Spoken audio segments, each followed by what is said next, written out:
Y'all, that was wild. I've never heard a metal song like that.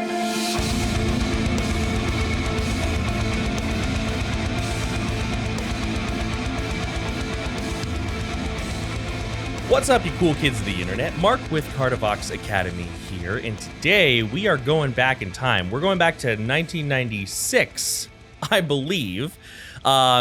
I believe that's the right year. So we are going back and we are listening to some Sepultura, not really sure. And we're checking out a song called RATAMAHATTA. I'm not quite sure how to say it, but now I've not listened to a lot of Sepultura because at the time when Sepultura was like really, I mean, they're still kicking. I believe they released an album this year. Of course, they're still doing it. But at the time that Sepultura, I think, was like really like making their initial wave through the United States. And my timeline could be wrong here. Metal wasn't necessarily allowed in the household for a while. They let up, the parents let up when I was a teenager. Yeah, so I'm not really familiar with Sepultura at all in any regard. Now, this was a suggestion again by Alex, my business partner, because apparently they use a lot of like indigenous music and cultural music in this song and in the album that this song is from, which is called Roots. Sepultura is from Brazil, from anybody who's unaware of that. And so I'm kind of excited. I'm not really sure I know what indigenous or cultural Brazilian music would sound like. I don't know if I've ever heard it, maybe. So I'm kind of excited. And, this kind of sparks a question. What other bands are out there that are doing or have done this, taking metal and mixing it with like cultural music from their location? That'd be kind of fun to see. So let me know in the comments below if you have any suggestions. Now, if you are new to the channel, my name is Mark. I am a metal vocalist in 3 bands, Kardashev, Neverbreath, and Viremia. I'm also a vocal coach specifically focusing on harsh and gritty vocals, so gutturals, high screams, mids, false chord, nastiness, fry nastiness, just anything that's going to make you sound like Satan's drain pipe. That's kind of what I focus on. So this will be kind of fun to hear. I'm assuming we're going to hear some very old style vocals, which sometimes are a bit I'll say that was a wild time in metal vocals. We'll put it that way. But let's check this out. If you enjoy the content, like, share, and subscribe. If you really love the content, check us out on Patreon. We've got monthly events. It's a lot of fun. We've got a Discord with people all around the globe, always talking and hanging out there. And then you also have the option or the ability to win lessons or vocal evaluations with me. So without further ado, let's check out Sepultura, RATAMAHATTA. I'm so sorry if I'm saying that wrong. I don't know where to put the emphasis. I always try to say things as correctly as possible, but I'm not sure where to go with that. So let me know where the emphasis should be. But let's go ahead. Let's listen to this song and let's have some fun. Here we go.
All right, so we've got a little bit of a pause there.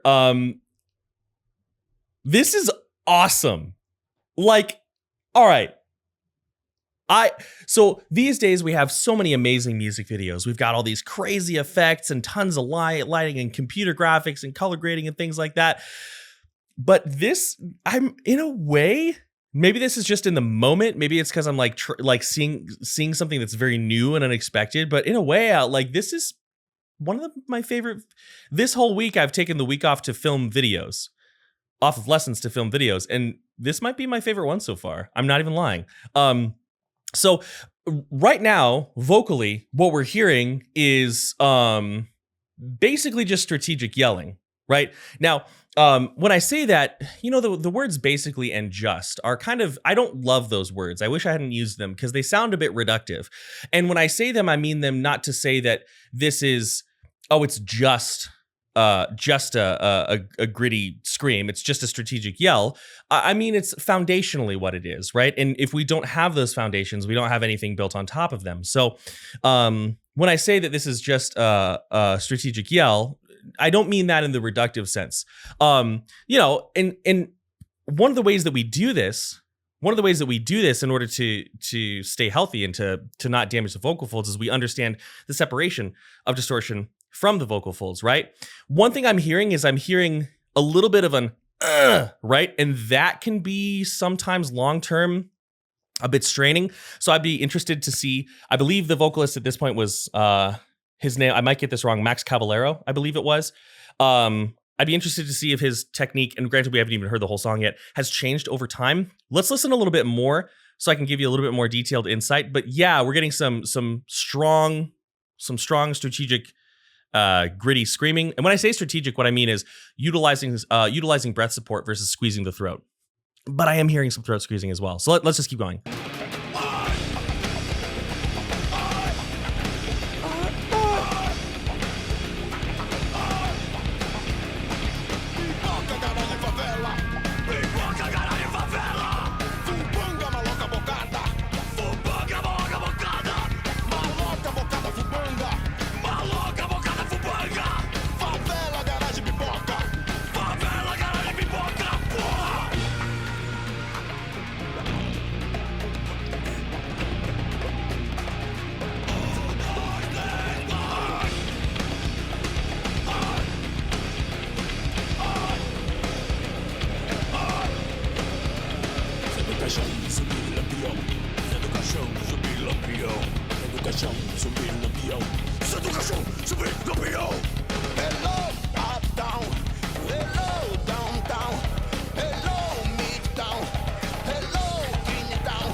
Okay, so let's take a pause real quick here so we can talk about the distortion.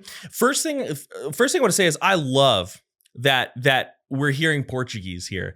I really don't know much about Portuguese. I don't know any of the phrases, but one thing, when I hear people speak Portuguese, my sister's ex-husband is Portuguese, and Brazilian. The whole family speaks Portuguese. One thing I always thought was so cool was the sound of the vowels. Like, so hearing Portuguese with grit vowels is so fascinating. Portuguese vowels, now, they have like this elongation, this sort of stretching to them that I think is so cool. A lot of roundedness. You can hear it a lot in the more higher pitched singing, but let's go ahead and let's talk about the screaming, right?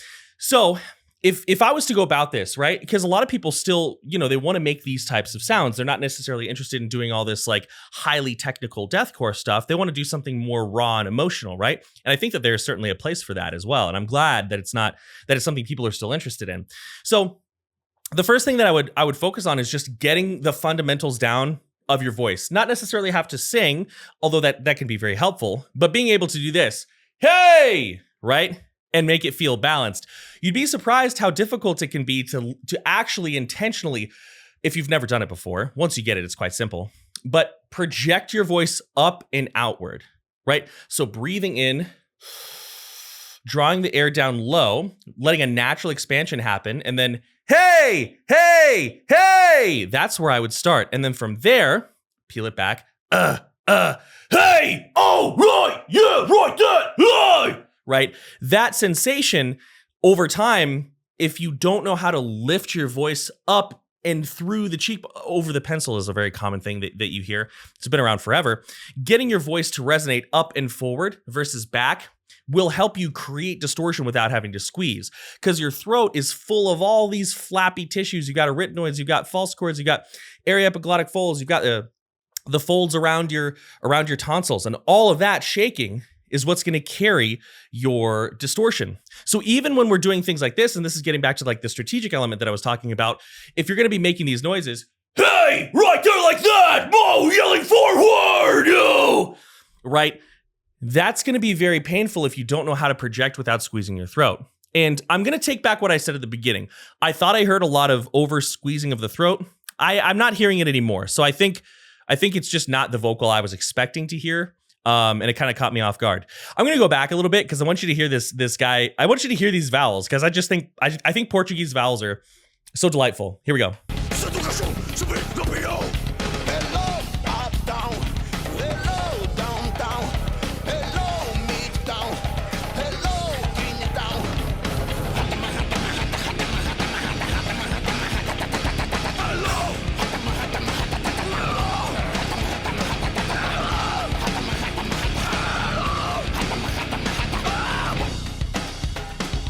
Okay, I know I'm pausing it again really soon, but that was wild.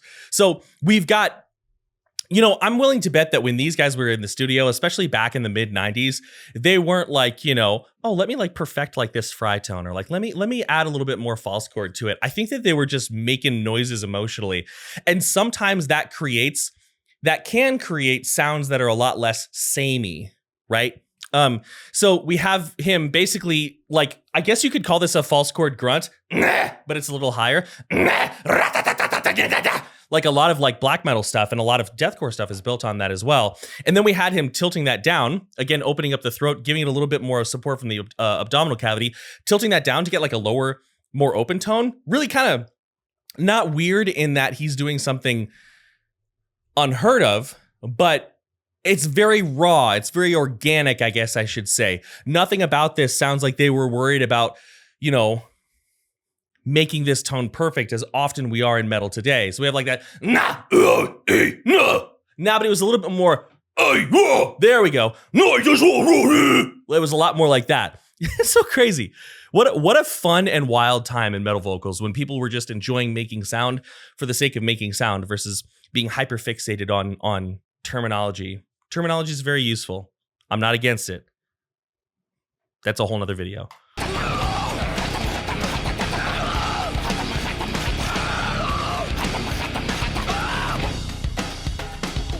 What?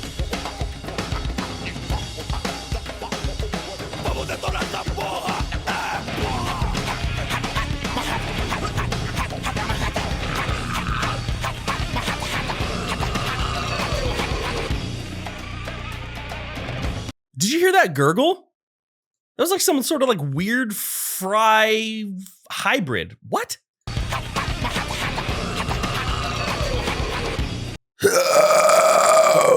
Was that what he was saying? Like what?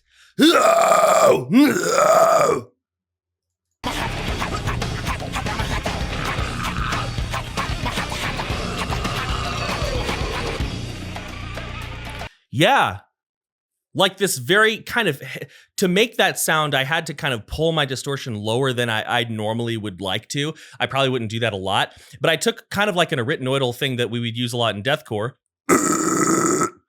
And I opened up and I added color to my voice. I added weight to my voice the same way I would if I was clean singing, right? So if we have a very bright tone, oh yeah, hey, hey, and I wanted to warm it up, oh yeah, oh.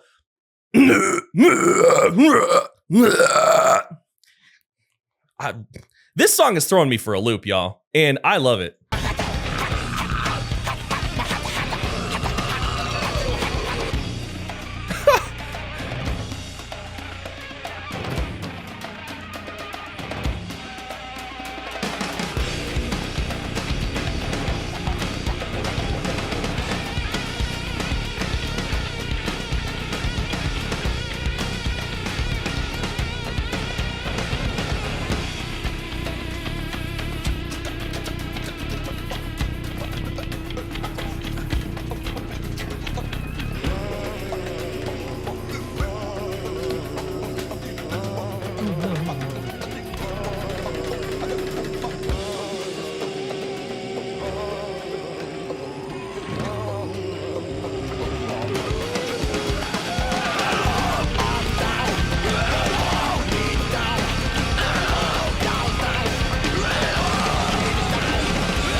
Yo, that was wild. I've never heard a metal song like that. Like, listen, me and a lot of other people, I started listening to metal when I was 12. Okay. So, 21 years of my life, if I'm doing my math correctly. 21 years of my life I've been listening to metal, and I've never heard anything like that. I've never heard anything like that before. Like, it's interesting because I'm hesitant to try to mimic it because I don't know anything about Brazilian like cultural and indigenous music, but there is a section where they're going like boom bow, like they're kind of making those noises. I know I sound like an idiot right now, but one of my favorite albums is by a band called Spangle, and a lot of that album takes something, utilizes music and themes from Carnival, which is like this, if you're not aware of it, it's like this huge, I don't know a whole lot about it, but it's like this huge festival in Brazil that would be really fun to go to someday. And they do a lot of that. So now I'm wondering if like this is like a vocal style that is unique to Brazil, to their culture. If you are watching this and you're in Brazil and you know about that, right? Tell me about it, because I'd be really interested to hear. I'm going to go back so you can kind of hear it. It's right when like this really cool like ritual starts to happen. The guy with the top hat is doing stuff. That skull. I love the claymation here. This is so cool. It's right when that happens. And listen, in the background, there's like this. Like I sound like stupid as hell, but that's the best I can mimic it. Let's go. Also, like, what's with this guy's eyes? I wonder if he's a character from like there.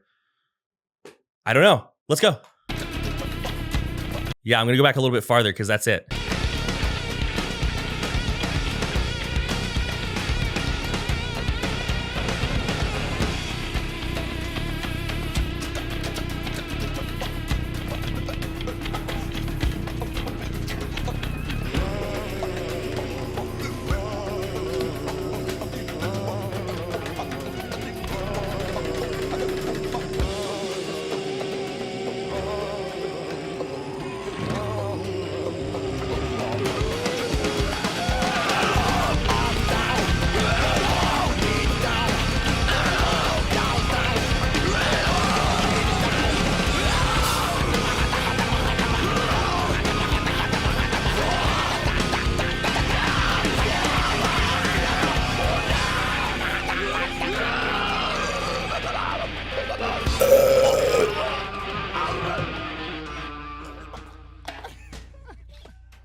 I like how you can hear them giggling at the end of that.